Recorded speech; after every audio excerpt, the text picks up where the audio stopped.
नमस्कार दोस्तों, good evening. आप सभी का बहुत बहुत स्वागत है हमारे यूट्यूब चैनल करियर परिवार में। मैं मुकेश कुमार आप सबका बहुत बहुत स्वागत करता हूं।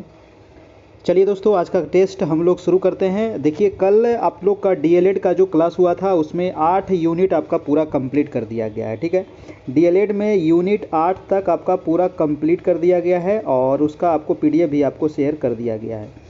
आप उसको एक बार, दो बार, तीन बार, जितना बार हो सके आप उसको ज़रूर देखिएगा और पीडीएफ भी पढ़ने का प्रयास कीजिएगा और टेस्ट भी देने का प्रयास कीजिएगा। ठीक है, आज हम जो आपका टेस्ट जो चल रहा था, टेस्ट 86 तक आपका कंप्लीट हो गया था।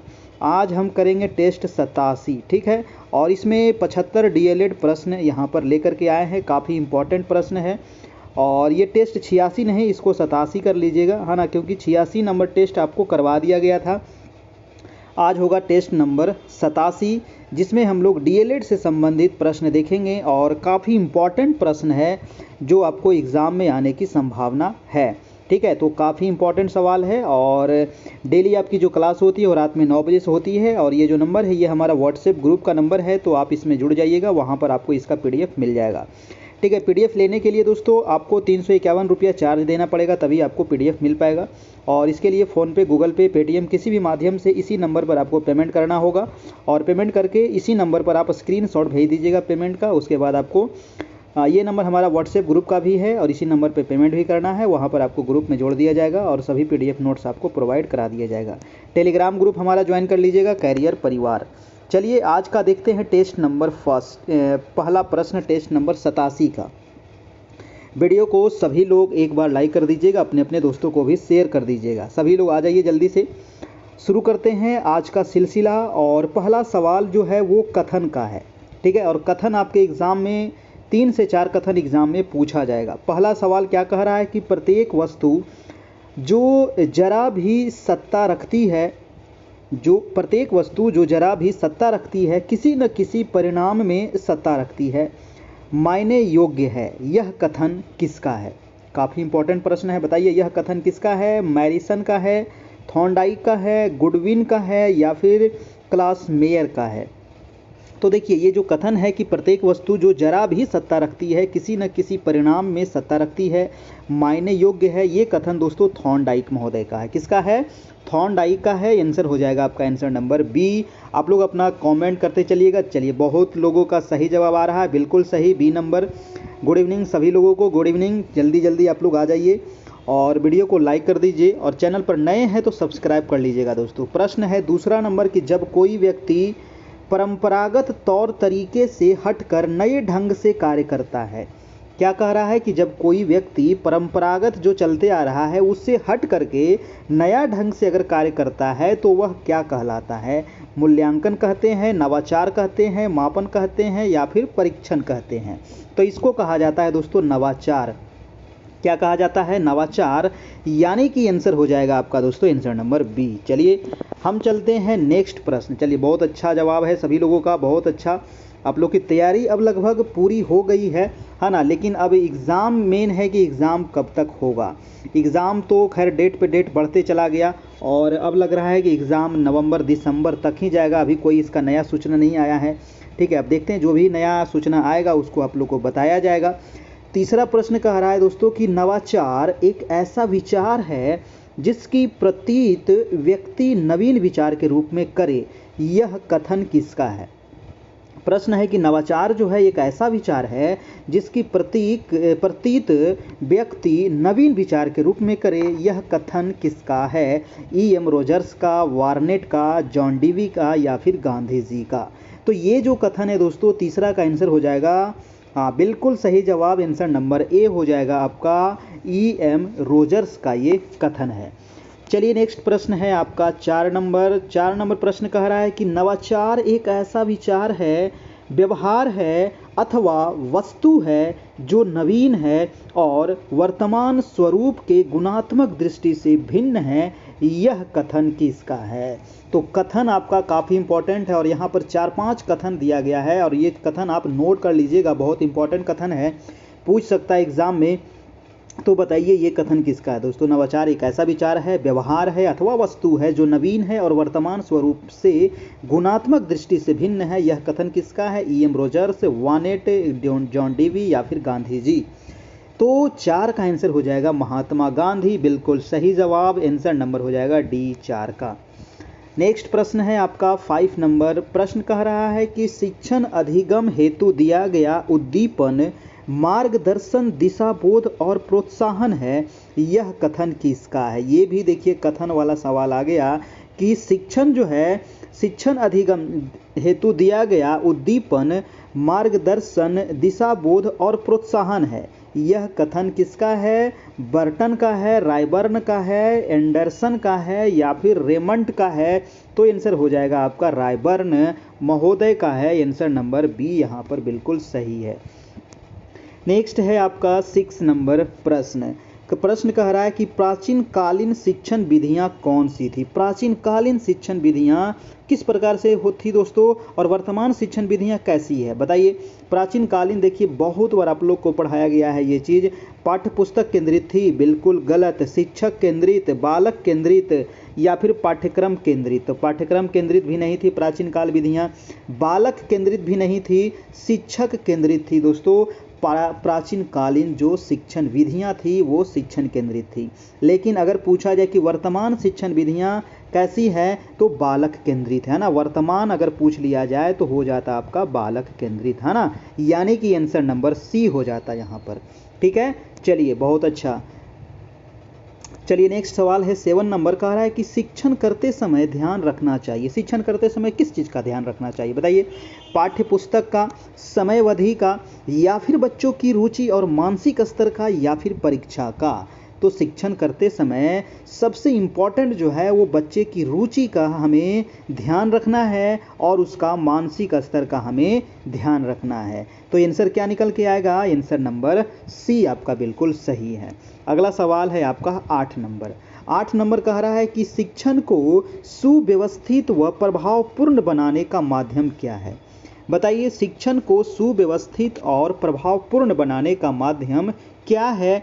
ऑप्शन है शिक्षण विधियां, गतिविधियां, अभ्यास कार्य। प्रश्न क्या होगा। शिक्षण को सुव्यवस्थित और प्रभावपूर्ण कैसे बनाया जा सकता है। तो इसके लिए बहुत सारी शिक्षण विधियां बनाई गई है। तो आंसर हो जाएगा आपका आंसर नंबर ए। ठीक है, शिक्षण विधियां बहुत सारी बनाई गई जिसके माध्यम से हम शिक्षण को क्या कर सकते हैं, सुव्यवस्थित कर सकते हैं और प्रभावपूर्ण उसको बना सकते हैं।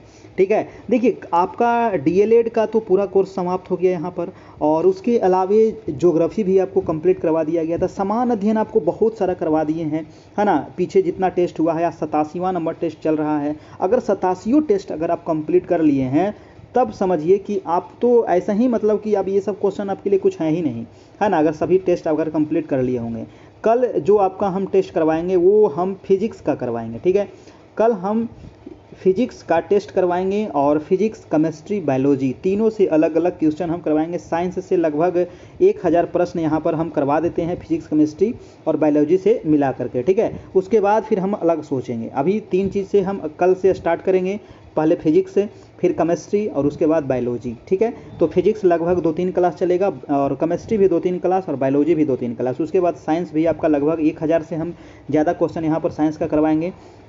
उसके बाद हम आएंगे आपको दूसरे सेक्शन पर। ठीक है, तो कल से साइंस के लिए आप लोग तैयार रहिएगा। और आप लोग का क्या सुझाव है आप लोग भी नीचे कमेंट बॉक्स में ज़रूर बताइएगा। ठीक है, कमेंट में बताइएगा, लाइव वाला में नहीं, कमेंट में बताइएगा ताकि मैं उसको बाद में अच्छे तरीके से उस पर ध्यान दे सकूं और आपके बातों पर भी गौर किया जा सके।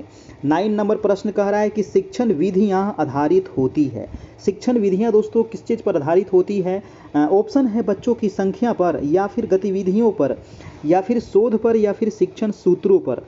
तो शिक्षण विधियां जो आधारित होती है न ही बच्चों की संख्या पर और न ही गतिविधियों पर और न ही शोध पर, शिक्षण सूत्रों पर आधारित होती है। तो आंसर हो जाएगा आपका आंसर नंबर डी हो जाएगा आपका।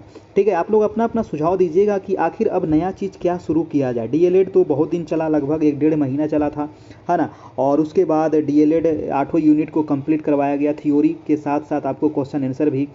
और अब जो है हम सोच रहे हैं कि साइंस को आपको कंप्लीट करवा दिया जाए, ठीक है। उसके बाद फिर जो हिस्ट्री है, ज्योग्राफी है, पॉलिटी है, इकोनॉमिक्स तो आपको नहीं पूछा जाएगा, है ना, करंट अफेयर है, तो सब चीज़ को धीरे धीरे करवाएंगे।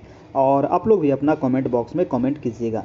प्रश्न कह रहा है कि थॉर्नडाइक ने सीखने के कितने प्रमुख नियम दिए हैं दोस्तों, बहुत इंपॉर्टेंट सवाल है।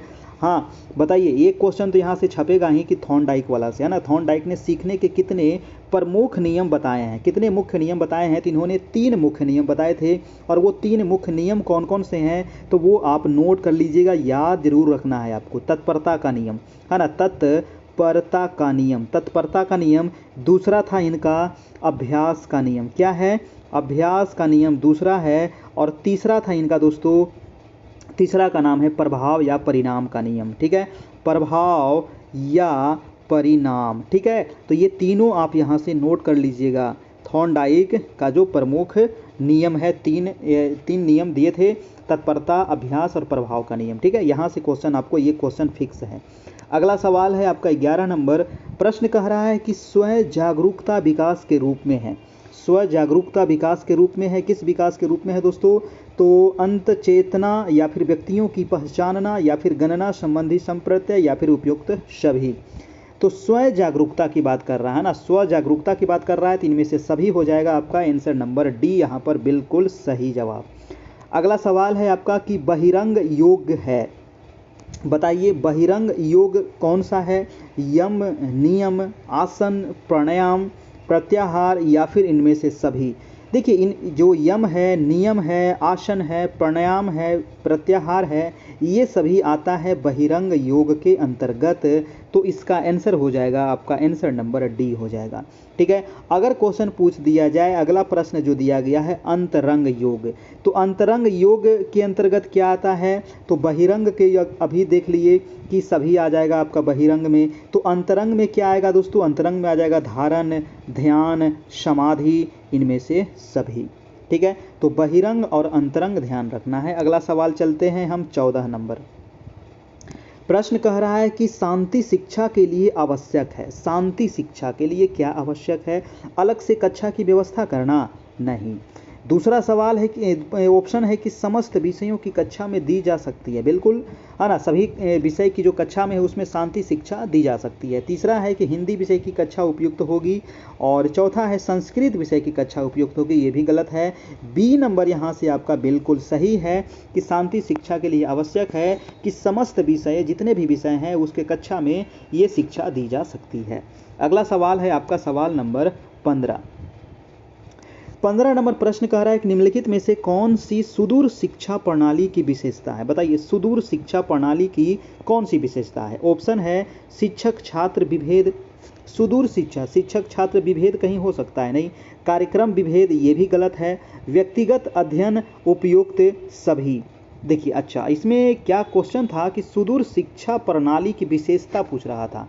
अच्छा देखिए, इसमें आंसर जो होगा ना, इसमें से सभी हो जाएगा दोस्तों, छात्र, शिक्षक छात्र विभेद भी होगा, क्योंकि ये सुदूर शिक्षा पूछ रहा था, हम थोड़ा कुछ दूसरा चीज़ सोच लिए थे, है ना। तो इसका आंसर जो हो जाएगा वो आपका आंसर नंबर डी हो जाएगा, कार्यक्रम विभेद और व्यक्तिगत अध्ययन, यानी कि आंसर डी हो जाएगा, सुदूर शिक्षा से संबंधित, है ना। सुदूर शिक्षा है यानी कि डिस्टेंस एजुकेशन। नेक्स्ट प्रश्न है आपका 16 नंबर। 16 नंबर सवाल है कि वैदिक काल में शिक्षा की व्यवस्था की जाती थी, है ना। वैदिक काल में जो शिक्षा की व्यवस्था थी वो किस प्रकार से की जाती थी, गुरुओं के द्वारा की जाती थी, या फिर राजाओं के द्वारा, या मंत्रियों के द्वारा, या फिर राज्य के द्वारा। तो वैदिक काल में गुरु के द्वारा किया जाता था, है कि नहीं, राजा के द्वारा, मंत्री के द्वारा नहीं किया जाता था, गुरु के द्वारा किया जाता था शिक्षा की व्यवस्था, ठीक है। चलिए बहुत अच्छा। अगला सवाल है आपका 17 नंबर। 17 नंबर प्रश्न है कि वैदिक काल में प्रारंभिक शिक्षा कहाँ होती थी दोस्तों। वैदिक काल में प्रारंभिक शिक्षा विद्यालय में होती थी, या फिर गुरुकुल में, या वन में, या फिर मदरसा में। देखिए वैदिक काल में जो होता था वो गुरुकुल में होता था, जब सब्जेक्टिव पढ़ा रहे थे तो उस समय बताया गया था इसके बारे में, गुरुकुलों में होती थी वैदिक कालों में प्रारंभिक शिक्षा। नेक्स्ट सवाल है आपका 18 नंबर। प्रश्न है कि वैदिक कालीन शिक्षा का सर्वाधिक महत्वपूर्ण संस्कार क्या था। वैदिक कालीन शिक्षा का सर्वाधिक महत्वपूर्ण संस्कार क्या था। ऑप्शन है विद्यारंभ संस्कार, या फिर उपनयन संस्कार, या फिर प्रवज्या संस्कार, या फिर समावर्तन संस्कार। वैदिक कालीन शिक्षा का जो सबसे महत्वपूर्ण था वो था उपनयन संस्कार। आंसर याद रखिएगा, आंसर नंबर बी। बहुत ही अच्छा सवाल है आपका। ठीक है, 18 नंबर। 19 नंबर प्रश्न है कि उपनयन संस्कार किया जाता है। बताइए उपनयन संस्कार किसके लिए किया जाता है? तो सभी जाति के बालकों के लिए, या फिर केवल ब्राह्मण बालकों के लिए, या फिर वैश्य जाति के बालकों के लिए, या फिर क्षत्रिय बालकों के लिए। देखिए उपनयन जो संस्कार जो किया जाता है ये सभी जाति के बालकों के लिए। ये भी बहुत अच्छा प्रश्न है, आंसर हो जाएगा आपका, आंसर नंबर ए हो जाएगा आपका। ठीक है, चलिए बहुत अच्छा, सभी लोगों का जवाब आ रहा है, बिल्कुल सही जवाब आ रहा है ना। कुछ लोग का गलत भी आ रहा है तो कोई बात नहीं, है ना, गलत होने के बाद ही एक दिन सही होगा, है ना। तो अगला सवाल है कि बेसिक शिक्षा अधिनियम कब पारित हुआ था? ये भी क्वेश्चन मैंने कई बार एग्ज़ाम में भी पूछा गया और पहले भी मैं बता चुका हूँ कि बेसिक शिक्षा अधिनियम कब पारित हुआ था। तो ये पारित हुआ है दोस्तों आपको 19 अगस्त 1972 को, याद रखिएगा 19 अगस्त 1972 को हुआ था पारित बेसिक शिक्षा अधिनियम। ठीक है, चलिए नेक्स्ट है आपका 21 नंबर प्रश्न। कह रहा है कि शिक्षकों को शैक्षिक सपोर्ट प्रदान करने हेतु जनपद स्तर पर स्थापित अकादमिक संख्या है। बताइए शिक्षकों को शैक्षिक सपोर्ट प्रदान करने हेतु जनपद स्तर पर स्थापित अकादमिक संख्या कौन सी है? तो देखिए ये भी मैंने आप लोग को जब पढ़ा रहे थे आपको DLED तो उस समय आपको बताया गया था, और यहाँ पर ऑप्शन दिया गया है SCERT, या फिर आंग्ल भाषा शिक्षण संस्थान, या फिर ब्लॉक संसाधन केंद्र, या फिर जिला शिक्षा एवं प्रशिक्षण संस्थान। तो आंसर क्या हो जाएगा बताइए? जिला शिक्षा प्रशिक्षण संस्थान। ये नहीं बताए थे आपको डाइट के बारे में, है कि नहीं? डाइट के बारे में बताया गया था ना, इसी का तो फुल फॉर्म है डाइट का, जिला शिक्षा एवं प्रशिक्षण संस्थान। आंसर हो जाएगा आपका आंसर नंबर डी दोस्तों। और यही जो शिक्षकों और शैक्षिक रिपोर्ट प्रदान करने हेतु जनपद स्तर पर इसको स्थापित किया जाता है डाइट का। ठीक है, हर एक जिला में एक होता है। अगला सवाल है आपका 22 नंबर प्रश्न। कह रहा है कि विद्यालय में सभी कक्षों में नियमित पठन पाठन हेतु बनाई जाती है। बताइए विद्यालय में सभी कक्ष में नियमित पठन पाठन हेतु क्या बनाई जाती है? शिक्षक डायरी बनाई जाती है, या फिर मूल्यांकन योजना, या फिर समय सारणी, या फिर इकाई योजना। देखिए यहाँ पर आंसर क्या होगा आपका? आपको लगेगा कि सभी सही है, लेकिन सभी सही नहीं है। समय सारणी यहाँ पर बनाई जाती है। राइट आंसर हो जाएगा आपका आंसर नंबर सी हो जाएगा, बिल्कुल सही। नेक्स्ट प्रश्न है आपका 23 नंबर की विद्यालय समय सारणी होनी चाहिए। विद्यालय का जो समय सारणी है वो कैसा होना चाहिए दोस्तों? कठोर होना चाहिए? नहीं, कठोर नहीं होना चाहिए, लचीला। हाँ लचीला हो सकता है। सी है कि अपरिवर्तनीय, ये भी गलत है। डी है उपयुक्त में से कोई नहीं। बी नंबर ऑप्शन बिल्कुल सही है कि जो विद्यालय का समय सारणी है वो लचीला होना चाहिए, है ना। आंसर हो जाएगा आपका आंसर नंबर बी। बहुत अच्छा प्रश्न। नेक्स्ट सवाल है आपका 24 नंबर प्रश्न। कह रहा है कि श्रवण बाधिता की शिक्षा के लिए उपयोगी है। देखिए श्रवण बाधिता, जो श्रवण बाधित बच्चे हैं उनके लिए शिक्षा किस प्रकार से दी जा सकती है? चित्र के माध्यम से, या फिर मॉडल के माध्यम से, मानचित्र के माध्यम से, या फिर इनमें से सभी के माध्यम से। श्रवण बाधित यानी कि जो कान से प्रॉब्लम है उनको, है ना, तो इनमें से सभी हो जाएगा आपका, है ना, इनमें से सभी हो जाएगा। चित्र के द्वारा, मॉडल के द्वारा, या फिर मानचित्र के द्वारा उनको शिक्षा दी जा सकती है। आंसर हो जाएगा आंसर नंबर डी। नेक्स्ट प्रश्न है, अब तो हमें लगता है कि आप लोग आराम से 75 में यहाँ पर 50 से 60 तो सही कर ही देंगे, है ना। 75 में कम से कम 50 से 60 तो सही हो ही जाएगा, है ना। 50 से 60 अगर भी सही हो रहा है तो बहुत अच्छा आपका DLED हो गया है, समझ रहे ना। 50 से 60 आपका सही हो रहा है तो 100% रिजल्ट है कि आपका हो जाएगा, है ना। 75 में अगर 50-60 भी सही कर देते हैं। और ये क्वेश्चन बहुत आसान है, ज़्यादा हार्ड क्वेश्चन नहीं है। नेक्स्ट प्रश्न हम देख लेते हैं 25 नंबर। कह रहा है कि विशेष शिक्षा संबंधित है। विशेष शिक्षा किस चीज़ से संबंधित है? ऑप्शन है आपका मेधावी विद्यार्थियों के लिए शिक्षा से, या फिर कम योग्य विद्यार्थियों के लिए शैक्षिक कार्यक्रम से, या फिर दोस्तों अध्यापकों के लिए प्रशिक्षण कार्यक्रम में, या फिर पिछड़ी बुद्धि के विद्यार्थियों के लिए प्रशिक्षण कार्यक्रम में। देखिए विशेष शिक्षा जो है ना ये कम योग्य विद्यार्थियों के लिए शैक्षिक कार्यक्रम से संबंधित है आपको दोस्तों विशेष शिक्षा। ठीक है, तो याद रखिएगा ये भी क्वेश्चन आपको एग्जाम में पूछ सकता है कि विशेष शिक्षा कम योग्य विद्यार्थियों के शैक्षिक कार्यक्रम से संबंधित है। अगला सवाल है आपका 26 नंबर। प्रश्न कह रहा है कि समस्या के अर्थ को जानने की योग्यता, वातावरण के दोषों, कमियों एवं रिक्तियों के प्रति सजगता है, यह विशेषता किसकी है ना। समस्या के अर्थ को जानने की योग्यता, बिल्कुल सही। और वातावरण के दोषों, कमियों और रिक्तियों के प्रति सजगता है, यह जो विशेषता है वो किस प्रकार के बालक में होती है। प्रतिभाशाली बालक या फिर सामान्य बालक, सामान्य बालक तो होगा नहीं, सृजनशील बालक या सभी बालक भी ऑप्शन गलत है। अब बताइए कि ए होगा या फिर सी होगा।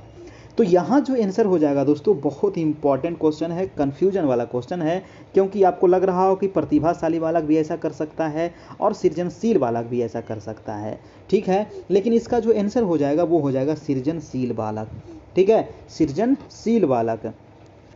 अगला सवाल है आपका 27 नंबर। 27 नंबर प्रश्न है कि निम्न में से कौन सी अक्षमता केवल जन्मजात होती है। ये भी प्रश्न बहुत अच्छा प्रश्न है और आपको एग्जाम में पूछ सकता है कि जन्मजात, है ना, जन्मजात कौन सा दोष हो सकता है दोस्तों। दृष्टि दोष नहीं, श्रवण दोष ये भी गलत, मूक बधिर ये भी गलत, मंद बुद्धि जो है ना ये केवल जन्मजात ही होता है आपका, ठीक है। तो आंसर हो जाएगा आपका, आंसर नंबर डी हो जाएगा। और ये पहले भी हम करवा चुके हैं और पढ़ा भी चुके हैं डीएलएड में। और देखिए 28, अच्छा ये सब कुछ हिंदी का प्रश्न दे दिया गया है, तो हम इसको यहाँ से छोड़ देते हैं। हम चलते हैं आगे 34 नंबर प्रश्न पे। 34 प्रश्न कह रहा है दोस्तों कि विद्यालय की बौद्धिक प्रयोगशाला है। बताइए विद्यालय की बौद्धिक प्रयोगशाला कौन सी है। बौद्धिक प्रयोगशाला, ऑप्शन है विज्ञान प्रयोगशाला, शिक्षण कक्ष, पुस्तकालय या फिर म्यूजियम। बौद्धिक प्रयोगशाला जो है वो हो जाएगा पुस्तकालय, है ना, यानी कि पुस्तकालय आंसर नंबर हो जाएगा सी नंबर आपका। अगला सवाल है आपका 35 नंबर। कह रहा है कि संचयी अभिलेख पत्र में लेखा रखा जाता है। संचयी अभिलेख पत्र में किस चीज़ का लेखा रखा जाता है दोस्तों। तो छात्र की प्रगति का, याद रखिएगा संचयी अभिलेख की बात है, बहुत अच्छा प्रश्न है। दूसरा ऑप्शन है कि शिक्षक की प्रगति का या फिर विद्यालय वित्त का या फिर उनमें से कोई नहीं। तो संचयी अभिलेख में दोस्तों छात्र की प्रगति का लेखा जोखा रखा जाता है, यानी कि आंसर नंबर ए बिल्कुल सही है। नेक्स्ट सवाल है आपका 36 नंबर। देखिए वीडियो अच्छा लग रहा हो तो एक लाइक ज़रूर कर दीजिएगा। 9 बजे से आप तैयार रहिएगा खाना पीना खा करके, ठीक है, बरियार होकर के, ताकि आप टेस्ट को दे सके और आपको नींद ना आ सके, ठीक है। क्योंकि बहुत लोगों को नींद भी आ रहा था पहले जो डीएलएड पढ़ा रहे थे, है ना। तो इसीलिए डीएलएड अब समाप्त हो गया है, अब क्वेश्चन आंसर पर आ गए हैं, ताकि आप अच्छे तरीके से इसको कर सके, है ना, और अपनी मतलब पता कर सके कि आपके अंदर कितना क्वालिटी है और कितना आप सही कर रहे हैं 75 में से। डीएलएड हो या चाहे समान अध्ययन हो, चाहे आपका करंट अफेयर हो, अब तो धीरे धीरे सब चीज़ हम शुरू करेंगे ही। आपका प्रश्न है कि प्रकृति प्रदत्त शिक्षण अधिगम सामग्री नहीं है। बताइए प्रकृति प्रदत्त शिक्षण अधिगम सामग्री कौन सी नहीं है। ऑप्शन है फूल, पत्तियाँ, फल या फिर मानचित्र। प्रकृति प्रदत्त नहीं पूछ रहा था, है ना, तो मानचित्र नहीं हो जाएगा आपका दोस्तों, है ना। फूल तो प्रकृति है, पत्तियां भी प्रकृति है और फल भी प्रकृति है। आंसर हो जाएगा आपका आंसर नंबर डी, यानी कि मानचित्र को किसने बनाया, तो मानव ने बनाया। आंसर क्या हो जाएगा आपका, आंसर नंबर डी हो जाएगा। नहीं पूछ रहा था दोस्तों, है ना, ध्यान रखिएगा। अगला सवाल है 37 नंबर। प्रश्न कह रहा है कि प्राथमिक स्तरीय हिंदी भाषा की पाठ्य पुस्तक है। बताइए प्राथमिक स्तरीय की बात कर रहा है, हिंदी भाषा की पाठ्य पुस्तक कौन सी है। प्राथमिक स्तरीय हिंदी भाषा पाठ्य पुस्तक, ऑप्शन है कलरव, मंजरी, वर्तिका या फिर रेनबो। कौन सा हो जाएगा। आप तो पढ़ाते होंगे स्कूल में, तो आंसर क्या हो जाएगा, कलरव जो है ये प्राथमिक स्तरीय हिंदी भाषा की पाठ्य पुस्तक है ना। चलिए बहुत अच्छा, सभी लोगों का जवाब सही आ रहा है। आंसर नंबर ए हो जाएगा आपका कलरव। अगला प्रश्न है 38 नंबर। 38 प्रश्न कह रहा है, हाँ 38 नंबर प्रश्न कह रहा है कि छात्रों में सूक्ष्म अवलोकन की क्षमता विकसित होती है। दोस्तों छात्रों में सूक्ष्म अवलोकन की क्षमता, सूक्ष्म की बात कर रहा है ना। तो क्वेश्चन पे गौर कीजिएगा, सूक्ष्म अवलोकन की क्षमता कैसे विकसित होगी। भ्रमण से विकसित होगी या फिर प्रश्न उत्तर से विकसित होगी, या फिर निबंध से होगी, या फिर रंगोली से होगी। सबसे अच्छा जो होता है ना वो भ्रमण से होता है। ठीक है, तो आंसर हो जाएगा आपका आंसर नंबर ए। चलिए बहुत अच्छा, सभी लोगों का जवाब ठीक है। अगला सवाल है 39 नंबर कि क्रियात्मक शोध जिस लक्ष्य समूह के बारे में किया जाता है उसे क्या कहते हैं? बताइए, क्रियात्मक शोध जिस लक्ष्य समूह के बारे में किया जाता है उसे क्या कहते हैं? ऑप्शन है यथेष्ट, समष्टि, व्यष्टि या फिर जन समूह। क्या कहा जाता है? इसको कहा जाता है दोस्तों समष्टि।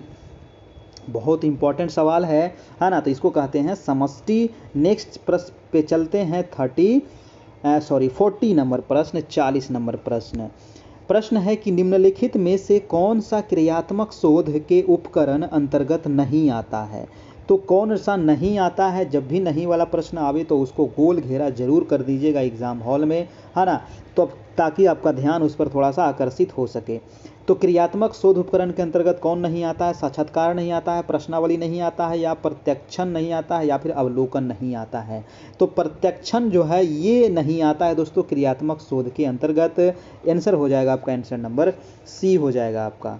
ठीक है, चलिए नेक्स्ट प्रश्न है आपका 41 नंबर। और देखिए, अगर आपको पीडीएफ चाहिए, है ना, डीएलएड का समान अध्ययन, करंट अफेयर, सभी चीज़ का पूरे प्रधान शिक्षक का, तो आप हमें कांटेक्ट कर सकते हैं 7857824310। ठीक है, इस नंबर पे कांटेक्ट कर सकते हैं। अगला प्रश्न है 41 नंबर, कह रहा है कि बालक एक ऐसी पुस्तक है जिसका अध्ययन अधोपांत शिक्षक कक्ष में करता है, यह कथन किसका? बहुत इंपॉर्टेंट कथन है दोस्तों कि बालक एक ऐसी पुस्तक है जिसका अध्ययन अधोपांत शिक्षक कक्ष में करता है, यह कथन किसका है? तो ये कथन है दोस्तों, ऑप्शन है प्लेटो, अरस्तु, रॉस या ह्यूम। आंसर हो जाएगा आपका आंसर नंबर सी, रॉस। रट लीजिएगा, ये क्वेश्चन छपेगा एग्जाम में, आंसर हो जाएगा सी नंबर। अगला प्रश्न है आपका 42 नंबर कि निबंधात्मक परीक्षण के प्रश्न कौन से हैं? निबंधात्मक परीक्षण के प्रश्न कौन से हैं? ऑप्शन है उदाहरणार्थ प्रश्न, या फिर पुनः स्मरण प्रश्न, या फिर प्रत्याभिज्ञान प्रश्न, या फिर बहुवचन प्रकार की प्रश्न। क्या हो जाएगा? तो निबंधात्मक परीक्षण के अंतर्गत आता है उदाहरणार्थ प्रश्न। ठीक है, ये भी वेरी इंपॉर्टेंट प्रश्न है। आंसर हो जाएगा आपका आंसर नंबर ए हो जाएगा। अगला सवाल है 43 नंबर। 43 प्रश्न कह रहा है कि भारतीय पुनर्वास परिषद अधिनियम कब पारित हुआ? बहुत छपने वाला सवाल। ठीक है, तो भारतीय पुनर्वास अधिनियम परिषद अधिनियम कब पारित हुआ? देखिए, यहाँ से दो सवाल पूछेगा कि इसकी स्थापना कब हुई। एक तो पूछ सकता है इसकी स्थापना कब हुई, और एक पूछ सकता है कि ये पारित कब हुआ। अगर पारित पूछा जाए तो हो जाएगा वर्ष 1992 में। अगर स्थापना पूछ लिया जाए तो इसको आप लिख दीजिएगा 1986 में। ठीक है, 1986 में स्थापना हुआ था, और इस अधिनियम को पारित कब किया गया? तो 1992 में। ठीक है, तो ये दोनों प्रश्न आप यहाँ से पूछ सकता है। अगला सवाल है आपका 44 नंबर। प्रश्न है कि विशिष्ट बालकों की शिक्षा के लिए चलाए जाते हैं, विशिष्ट बालक, है ना, तो याद रखिएगा, बहुत अच्छा सवाल है। विशिष्ट बालक के लिए कौन सा कार्यक्रम चलाया जाता है? विशिष्ट कार्यक्रम, या फिर संवर्धन कार्यक्रम, या फिर औपचारिक कार्यक्रम, या फिर उपरोक्त सभी? तो विशिष्ट बालक के लिए दोस्तों संवर्धन कार्यक्रम चलाए जाते हैं। आंसर हो जाएगा आपका आंसर नंबर बी। अधिकतर लोगों का आंसर डी आ रहा है, डी नहीं होगा, संवर्धन कार्यक्रम होगा, आंसर नंबर बी होगा आपका। ठीक है, चलिए नेक्स्ट सवाल है आपका 45 नंबर। प्रश्न है कि श्रवण बाधित बालक प्रायः सुनने की क्षमता होती है। जो श्रवण बाधित बालक होते हैं, है ना, जो कम सुनते हैं, उनकी सुनने की क्षमता कितनी होती है दोस्तों? 30 से 35 डेसिबल, और 50 से 60 डेसिबल। और ध्वनि का मात्रक क्या है? तो डेसिबल, याद रखिएगा, ये भी क्वेश्चन पूछता है आपको। ध्वनि का मात्रक डेसिबल, 60 डेसिबल या अधिक, या 50 डेसिबल या अधिक। तो श्रवण बाधित बालक में प्रायः सुनने की जो क्षमता होती है वो 30 से लेकर के 50 डेसिबल तक होती है। आंसर हो जाएगा आपका आंसर नंबर ए हो जाएगा। चलिए बहुत अच्छा। अगला सवाल है आपका 46 नंबर। प्रश्न कह रहा है कि विशिष्ट शिक्षा के अंतर्गत कौन आता है? बताइए, विशिष्ट शिक्षा के अंतर्गत कौन आता है? विकलांगता आता है, या फिर रोगग्रस्तता आता है, या फिर अक्षमता आता है, या फिर इनमें से सभी आएगा? सॉरी, विशिष्ट शिक्षा, देखिए, विशिष्ट शिक्षा के अंतर्गत विकलांगता भी आता है, रोगग्रस्तता भी आता है, अक्षमता भी आता है, यानी कि आंसर हो जाएगा answer number D. Very important सवाल है, याद रखिएगा। ठीक है। सही दृष्टि, हाँ ये तो आपको पता होगा ना, आप कभी डॉक्टर के पास गए होंगे आँख वाले, तो वहाँ पर लिखा होगा 6/6, यानी कि सही दृष्टि का मतलब 6/6 अगर आपका आँख का है पावर तो सही है, बिल्कुल सही है, आंसर हो जाएगा आपका ए नंबर आपका। ठीक है। नेक्स्ट प्रश्न है 48 नंबर, कह रहा है कि शैक्षिक समावेशन से क्या तात्पर्य है दोस्तों। शैक्षिक समावेशन, है ना, शैक्षिक समावेशन से क्या तात्पर्य है। ऑप्शन है पिछड़े बच्चों को शिक्षा प्रदान करना, या फिर विकलांग बच्चों को शिक्षा से जोड़ना, या फिर सभी बच्चों को, देखिए आ गया ना समावेशन या फिर समावेशी, ये तो पढ़ाए थे ना समावेशी शिक्षा के बारे में, तो सभी बच्चों, जहाँ सभी रहे तो वहाँ पे आप टिक कर दीजिएगा, सभी बच्चों को शिक्षा प्रक्रिया से जोड़ना, यही है शैक्षिक समावेशन। अगला प्रश्न है भाटिया बैटरी, जी हाँ भाटिया बैटरी, ये भी प्रश्न आप लोग को बहुत बार करवाया गया है और बहुत इंपॉर्टेंट सवाल है कि भाटिया बैटरी में कुल कितने उप परीक्षण हैं। जी हाँ, उप परीक्षण भी पूछा जाता है एग्जाम में, 2 उप परीक्षण, 3 उप परीक्षण, 5 उप परीक्षण या फिर 7 उप परीक्षण, क्या होगा। तो भाटिया बैटरी में जो कुल उप परीक्षण की संख्या है वो 5 है, याद रखिएगा कितने, तो 5 उप परीक्षण है, आंसर नंबर सी। अगला प्रश्न है कि सामूहिक परीक्षण होता है, सामूहिक परीक्षण कैसे होता है, शाब्दिक होता है या फिर अशाब्दिक होता है, या दोनों होता है या कोई नहीं। देखिए सामूहिक जो परीक्षण होता है ये दोनों होता है, शाब्दिक भी और अशाब्दिक भी, यानी कि आंसर नंबर मेरे भाई हो जाएगा सी नंबर। हाँ, वीडियो अच्छा लग रहा हो तो एक लाइक जरूर करिएगा, करना नहीं भूलिएगा, है ना। चलिए नेक्स्ट प्रश्न हम देख लेते हैं 51 नंबर, कह रहा है कि बी.एन. दास के अनुसार वंचित बालकों का लक्षण कौन सा नहीं है। किसके अनुसार, तो बी.एन. दास के अनुसार। वंचित बालक का नहीं पूछ रहा है, तो सबसे पहले हम इसको घेरेंगे, वंचित बालक का लक्षण, लक्षण नहीं, लक्षण लिख दिया यहाँ पर, लक्षण यहाँ पर रहना चाहिए। ठीक है।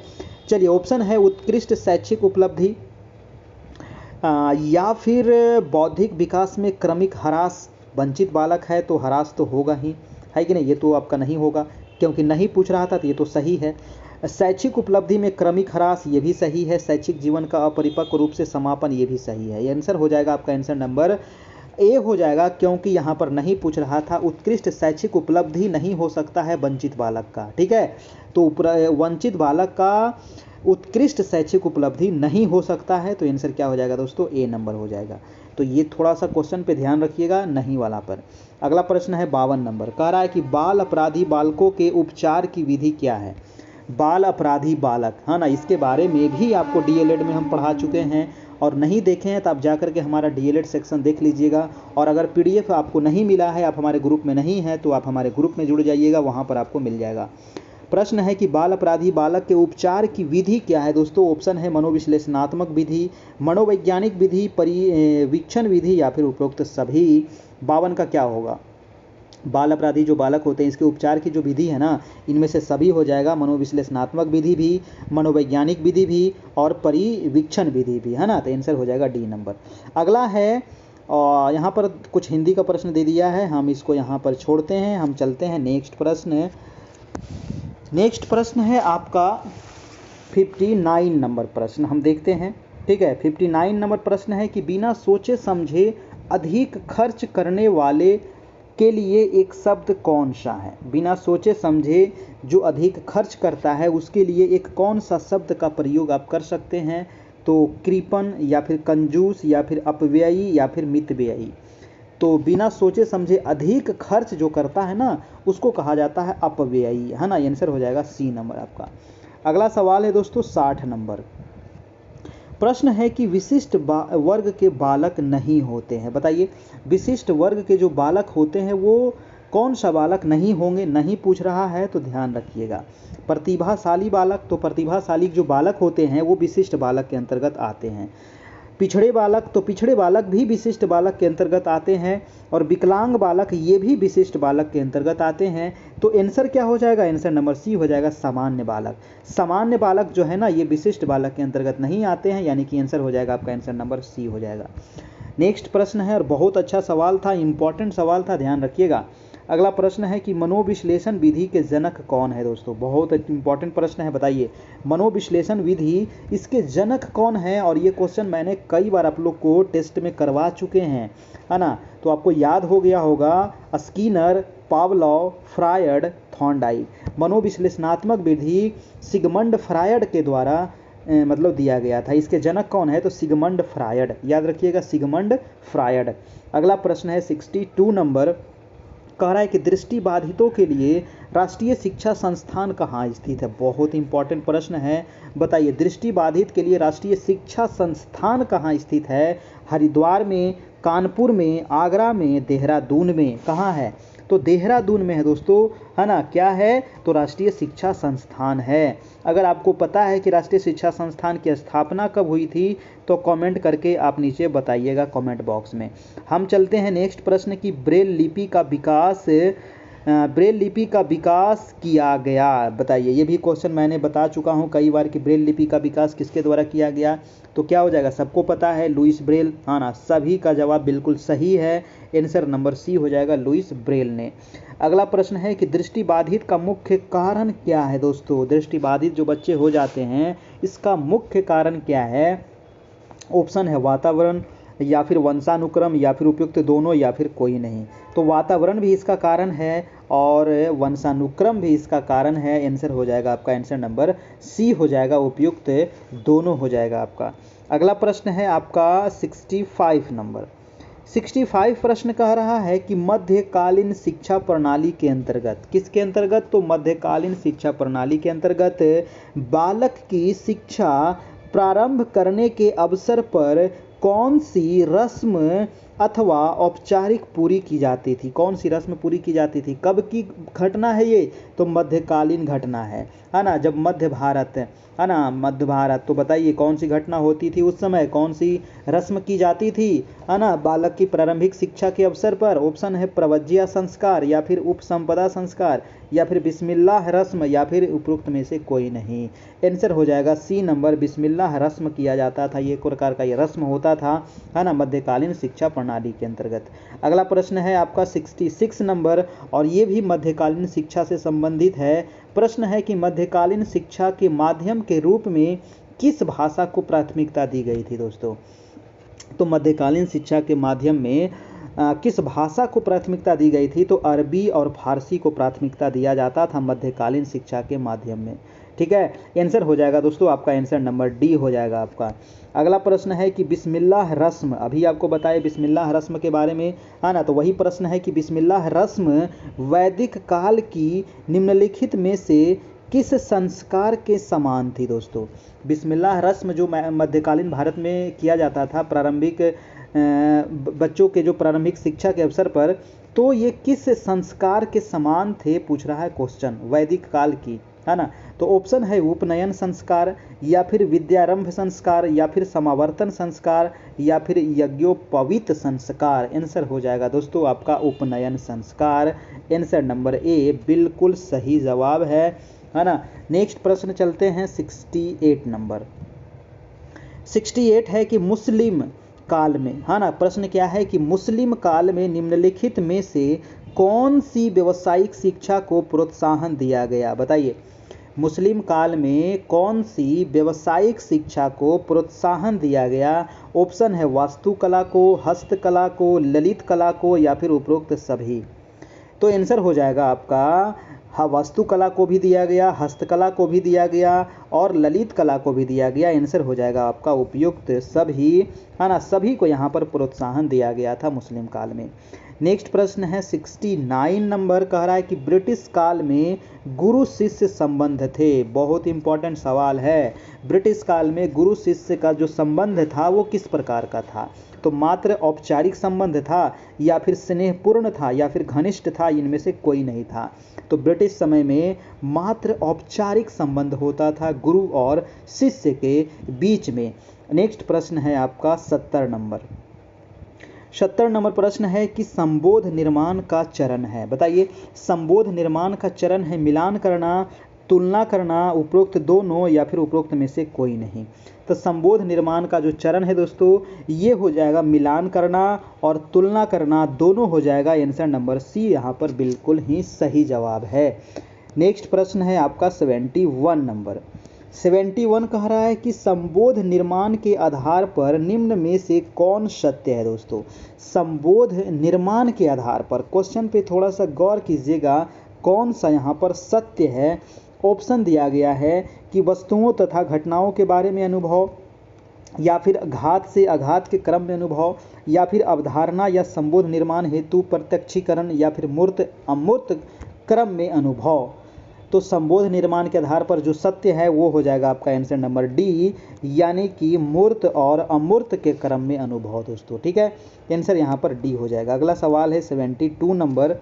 72 प्रश्न है कथन, है ना। तो कथन है, काफ़ी इंपॉर्टेंट कथन है। कह रहा है कि ये किसका कथन है कि प्रायः उच्च बुद्धि लब्धि को प्रतिभाशाली का संकेत माना जाता है। क्वेश्चन क्या कर रहा है कि प्रायः जो उच्च बुद्धि लब्धि के जो बालक होते हैं उनको प्रतिभाशाली का संकेत माना जाता है। अतः प्रतिभाशाली बच्चे शब्द का अभिप्राय बच्चे की उच्च बुद्धि लब्धि से किया जाता है। यह कथन किसका है? बहुत इंपॉर्टेंट सवाल है, छपेगा एग्जाम में। ऑप्शन है काल्पनिक का है, या फिर अब्दुल रऊफ का है, या फिर उपरोक्त दोनों का है, या फिर इनमें से किसी का नहीं है। तो आंसर हो जाएगा दोस्तों आपका आंसर नंबर बी हो जाएगा आपका, अब्दुल रऊफ का ये कथन है। बहुत लोग सी नंबर मार रहे हैं, तो सी यहाँ पर बिल्कुल गलत है, बी यहाँ पर बिल्कुल सही हो जाएगा आपका, अब्दुल रऊफ हो जाएगा। ठीक है, नेक्स्ट प्रश्न है आज का 73 नंबर प्रश्न। प्रश्न कह रहा है कि वह प्रत्येक बच्चे जो अपने आयु स्तर के बच्चों में किसी योग्यता में अधिक हो और हमारे समाज के लिए महत्वपूर्ण नया योगदान कर सके, प्रतिभाशाली बच्चों के संबंध में किसका कथन है? तो ये भी कथन है और काफ़ी इंपॉर्टेंट कथन है। आज लगभग 7-8 कथन आप लोग को बताया गया, 7-8 कथन आप ध्यान में रखिएगा, है ना। क्वेश्चन कर रहा था कि वह प्रत्येक बच्चे जो अपने आयु स्तर के बच्चों में किसी योग्यता में अधिक हो और हमारे समाज के लिए महत्वपूर्ण नया योगदान कर सके, प्रतिभाशाली बच्चों के संबंध में किसका कथन है? तो ये कथन है काल्पनिक का, क्रो एंड क्रो का, या फिर अब्दुल रऊफ का, या फिर इनमें से किसी नहीं। क्या हो जाएगा? तो आंसर हो जाएगा आपका, हाँ बिल्कुल सही, आंसर नंबर ए हो जाएगा। ये कथन है काल्पनिक का। किसका है? काल्पनिक का ये कथन है। ठीक है, प्रतिभाशाली बच्चों के संबंध में ये कथन है। अगला है निःशुल्क एवं अनिवार्य शिक्षा। ये क्वेश्चन तो मैंने कई बार आप लोग को बता चुका हूँ, रटा गया होगा कि निःशुल्क एवं अनिवार्य शिक्षा जो है वो किस अनुच्छेद से संबंधित है। इस सवाल का जवाब सभी लोग बताइए, है ना, और किन्हीं का गलत नहीं होना चाहिए, है ना, क्योंकि ये क्वेश्चन कई बार बता दिए हैं। तो अनुच्छेद 21 के क, अनुच्छेद 21 के च नहीं होगा, ये गलत है। 22 भी गलत है, ये भी गलत है। आंसर हो जाएगा अनुच्छेद 21 के क में इसका वर्णन किया गया है, जिसमें 6 से लेकर के 14 वर्ष तक के बच्चों को अनिवार्य एवं निःशुल्क शिक्षा का प्रावधान किया गया है।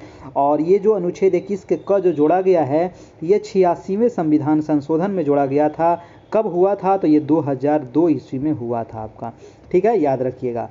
अगला सवाल है और आज का लास्ट प्रश्न है। ठीक है, तो अंत भला तो सब भला होना चाहिए, है ना। तो लास्ट प्रश्न, कोई भी गलत जवाब मत दीजिएगा। और बहुत ही आसान प्रश्न है कि 85 से कम बुद्धि लब्धि होते हैं।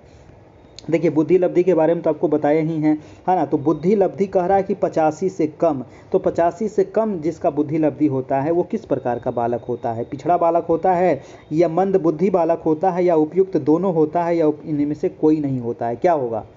तो 85 से कम जिसका होता है ना, उसको कहते हैं दोस्तों, क्या कहते हैं? हाँ, कुछ लोग का सवाल जवाब सही भी आ रहा है, गलत भी आ रहा है। तो मैं बता देता हूँ, इसका आंसर हो जाएगा पिछड़े बालक की। ठीक है, 85 से कम जो होता है वो पिछड़े बालक का होता है, मंद बुद्धि नहीं होता है, पिछड़ा बालक, याद रखिएगा। और सामान्य बालक का कितना होता है बुद्धि लब्धि? तो 90 से लेकर के 110 के बीच में होता है सामान्य बालक। और प्रतिभाशाली 130 प्लस या फिर 140 प्लस जो होता है वो प्रतिभाशाली बालक होता है आपका। ठीक है, तो ये पिछड़ा बालक हो जाएगा दोस्तों, 85 से कम बुद्धि लब्धि वाले, है ना। यानी कि IQ, बुद्धि लब्धि यानी कि IQ। और IQ का फॉर्मूला क्या होता है? मानसिक आयु बटा वास्तविक आयु बटा मानसिक आयु गुने 100। बताइएगा इसका फॉर्मूला क्या होता है? ठीक है। चलिए, तो ये आज का प्रश्न टेस्ट रहा आपका, टेस्ट नंबर 87। इसका आंसर दिया गया है। आपको कैसा लगा नीचे कमेंट बॉक्स में ज़रूर बताइएगा। और अगर पीडीएफ चाहिए आपको डीएलएड, करंट अफेयर, समान अध्ययन, सभी चीज़ों का टेस्ट का, तो आपको मिल जाएगा हमारे व्हाट्सएप ग्रुप में। दोस्तों ये आपका नंबर है व्हाट्सएप ग्रुप का, आप यहाँ पर हमें मैसेज करके इसमें आप जुड़ सकते हैं। इसमें 351 चार्ज है ना। जो 351 पेमेंट किए हैं उनको सभी पीडीएफ नोट्स आपको प्रोवाइड करा दिया गया है। और पीछे जितना क्लास हुआ उसका वीडियो भी मिल जाएगा, उसका पीडीएफ भी मिल जाएगा, नोट्स वगैरह सब चीज़ मिल जाएगा। डीएलएड का है ना, डीएलएड जो अभी 8वां यूनिट पढ़ाया गया नोट्स वो भी मिल जाएगा, उसका क्वेश्चन आंसर भी मिल जाएगा।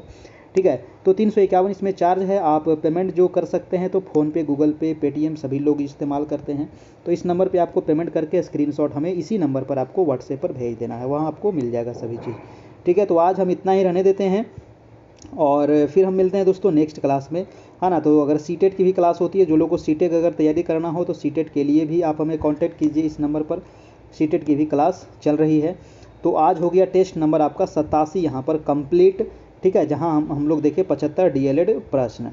तो हम मिलते हैं फिर कल देखिए आपका होगा साइंस का क्वेश्चन, क्योंकि साइंस यहाँ पर हम अलग से नहीं करवाए हैं। और कल से साइंस चलेगा, फिजिक्स, केमिस्ट्री, बायोलॉजी। पहले हम फिजिक्स शुरू करेंगे, फिर केमिस्ट्री, फिर बायोलॉजी। ठीक है, और उसके बाद फिर हम दूसरे सेक्शन में आपका चलेंगे।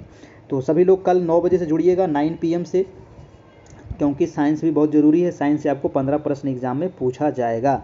अगर जितना हम करवा देते हैं, तो अगर उतना कर लेते हैं साइंस, तो एक भी सवाल वहाँ से नहीं छूटने वाला है आपका। ठीक है, चलिए तो आज इतना रहने देते हैं, फिर मिलते हैं दोस्तों नेक्स्ट क्लास में। तब तक के लिए good night, good bye, take care, धन्यवाद।